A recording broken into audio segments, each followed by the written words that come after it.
যারা রোজা রাখে না তারা বলে যে রোজা না রাখে একরকম পাপ করছি, আর ইফতার না করিয়া কবিরা গুনাহ করবো নাকি? ইফতার তো করাই লাগবে। তো খুব মজা করে ইফতার করে তারা। তো সারাদিন রোজা রেখে পেঁয়াজি, ছোলা, বুট, মুড়ি খাওয়ায় যে মজা, সারাদিন ভাত খাইয়া তারপরে ইফতারের শরীক হওয়া, ছাগলে ঘাস খাইলে যেমন লাগে ওইরকম তার মুখে লাগে, এই মজা পাবে না। রোজাদারের যে মজা লাগে সেই মজা সে পাবে না।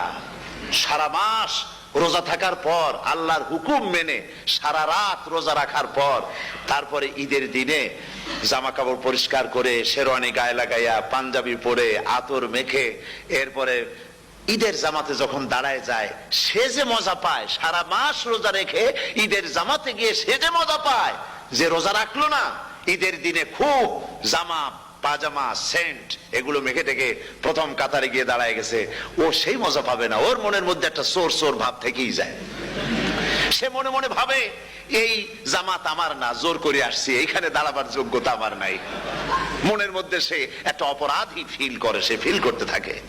সুতরাং রোজাদারের জন্য দুইটা খুশি, একটা হচ্ছে ইফতারের সময়, আর একটা খুশি হবে যখন আল্লাহ তাদেরকে দেখা দেবেন। সুবহানাল্লাহ। এই রোজা আল্লাহ পাক দান করেছেন। আচ্ছা, কি জন্য রোজা আমাদের দিলেন?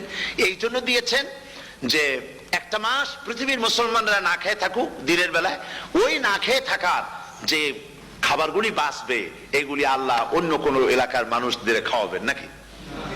এই জন্য করেছেন রোজা, এই জন্য করেন নাই।